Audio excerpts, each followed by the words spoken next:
Fantastic fantastic. নোয়াখালীর লই যারা ঠেলাঠেলি করো তারা এই ভিডিওটা দেখো, তারপরে বুঝবে। ধন্যবাদ।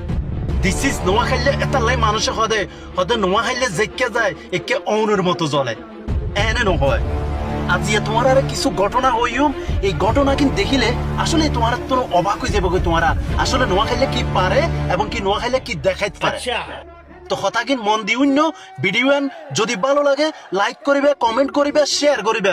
দিস ইজ নোয়াখালীর কথা, বুঝিত পারছো না? ঠিক আছে, প্রথমে শুরু করি। বাংলাদেশের ভিতরে একজন ব্যবসায়ী, সে ব্যবসা করে কোটি কোটি টাকা ইনকাম করে এবং কি তার গার্মেন্টস আছে, মিল ফ্যাক্টরি আছে, অনেক কিছু আছে। তারপরে সে কি পাইছে?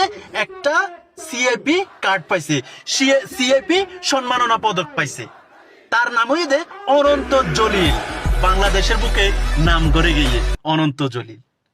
কিন্তু একখান জিনিস বাইপ না, তোমার আর ঘরের ভিতরে নোয়াখালী সিআইপি, তিন সিআইপি, এক গ্রামের, এক এলাকার, এক বাড়ির, এক ঘরের।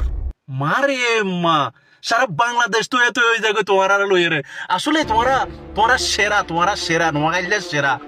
তোমার আর অনুষ্ঠানের মধ্যে এই যে আরা যে অনুষ্ঠান গান দেখি যে অনুষ্ঠান গান দেখি ইতারা তিনও ভাই অবুক, তিনও ভাই সেরা, তিনও ভাই সিআইপি ভাইয়ে।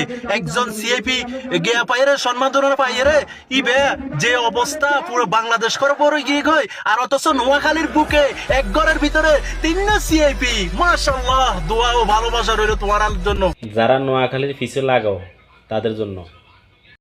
এবং নোয়াখালীর বাসীর পক্ষ থেকে আমার মনে হয় না পৃথিবীর বুকে বলতে পারি না, কিন্তু বাংলাদেশের বুকে এমন কোন রেকর্ড নাই যে এক ঘরের ভিতরে তিন সিআইপি।